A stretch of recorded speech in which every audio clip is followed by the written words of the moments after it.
Okay kids, this is the second video in a three-part series on phase changes. We're going to look at specifically in this one pressure temperature diagrams, which show us how we can change phase by changing temperature, which we're all pretty familiar with, but also by changing the pressure. So let's skip ahead over all the slides that we've already covered. So now I want you to think about the arrangement of atoms in the three states of matter. Solid has the atoms very closely packed together with very little movement between them. Gas is the opposite, with the atoms most spread apart and the most freedom to move rapidly, with liquid sort of an in-between state. Slightly more space between the atoms than in the solid, not nearly as much space as in the liquid. Slightly more movement than in a solid, but not nearly as much as in a gas. So we're pretty familiar with how temperature changes states between solid, liquid, or gas. As I increase temperature, the molecules begin to move more rapidly, and that causes them to get further apart and transition into the liquid state. If I continue heating up the substance, the molecules in the liquid will begin to move so rapidly that they'll begin to escape into the gas state, and then we will boil the liquid and turn it into a gas. Similarly, if we cool a gas down, the molecules won't be moving quite so fast, so they won't stay as far apart, and it will condense into a liquid. And then if I continue to cool it, the molecules will move less and less and eventually freeze into a solid. So we're pretty familiar with how we can change states with temperatures. However, pressure can do the same thing. If I apply pressure to a gas, that pressure is going to squeeze these molecules in from all sides, and it's going to reduce the distance between them. Eventually, if I apply enough pressure, I can reduce the distance between them so much that it turns into a liquid. And I can do the same thing with that liquid by continuing to apply pressure. Eventually, the molecules will get so close to each other that it will transform into a solid. So we've got two ways that we can change the state, either by changing the temperature and speeding the molecules up and down, or by changing the pressure and getting them closer together by squeezing or spreading them apart with low pressure. So a pressure temperature diagram basically shows the combinations of pressure and temperature when we will be in each of these three states. So the key things to note about this is that the temperature is always going to be on the x-axis and pressure is always going to be on the y. And there's this y-shaped region which divides solid, liquid, and gas, and these are always in this arrangement of solid, liquid, and gas. And so if we plot any combination of pressure and temperature, we can see what state we would be in for that combination. But if we land on one of these boundaries, the line, that's where when we're in the process of transitioning between any two states. So we're going to look at these individually. We're going to start off with looking at the line that goes from A to D. This line separates the liquid from the gas state.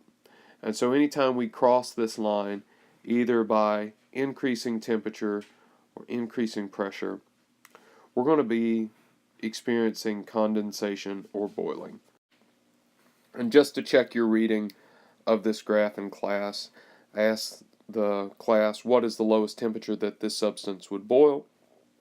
So we follow this line to the lowest temperature, which is moving left on the y-axis until I get the end of that line segment, and I would go down and I would get negative 56.7. Pretty cold. So now let's look at line segment A to C. This line segment separates solid from liquid. So when we cross this line segment, we're experiencing either melting or freezing, depending on if we're crossing from the liquid into the solid, we'd say freezing, or the solid into the liquid, we would say melting. And so to check your understanding of the graph, we asked in class, what's the lowest pressure that this substance will melt? Low pressure is moving down on the graph, so I follow this line segment as far down as I can go, and then go over and read my pressure, and it's 518. The last line segment divides two phases that we don't normally think about experiencing direct conversions between each other, and that's between the solid and the gas state. But this does happen. Every time it frosts outside, you're seeing a vapor turn directly into a solid as the temperature goes down. And so these phase changes do happen. So anywhere you cross this line, you're experiencing sublimation or deposition. So again, just to check a reading of the graph, if my pressure was 101, at what temperature would I sublime? So I would go across from 101 until I hit this line segment, and then I would come down to read my temperature and be negative 78.5.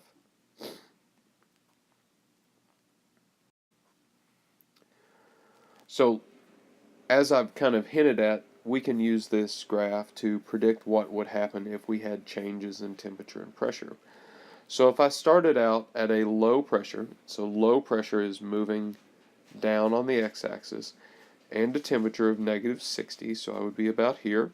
That would put me in the vapor state initially.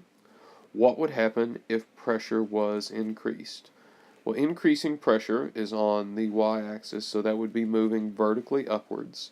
So I would have to move vertically upwards from this. As I increase pressure, I want to turn my gas into a liquid, and if I continue to increase pressure, I'm eventually going to turn it into a solid. It's hard to tell on this graph, but this line is actually sloped off to the right, and this is the case for most substances, and that makes sense because if I increase pressure on a gas, the molecules are going to get closer together, turning it into a liquid, and eventually if I keep squeezing this, they're going to turn into a solid. So this line is kind of sloped off to the right. It's hard to see it on this graph, but it is. If I could do a good job going directly straight up with my laser pointer, you could see that. It will help me as your teacher when you sketch these graphs, though, if you can make this line clearly sloped off to the right, so that you're showing that you know that as we increase pressure, it needs to be able to enter into the solid phase. So now we're going to look at what happens if we change the temperature. So if I start at a low temperature, that would be on the left side of the graph, and a pressure of 600, so about here, so I would be in the solid state. And I increase my temperature. Increasing temperature is going to be moving right on the x-axis, so I would go straight across right. My solid would melt into a liquid, and if I keep increasing the temperature, it would boil into a gas. And so again, this should make sense to you guys because increasing the temperature is going to speed up the solid molecules. They're going to start moving faster, getting further apart, turning into a liquid. And eventually, if I keep speeding them up, they're going to spread so far apart that they're going to turn into the gas phase. So this concludes the second part of this video where we talked about this phase diagram. You will be asked to sketch and label these on your test. So make sure that you label the y-axis with pressure, the x-axis with temperature.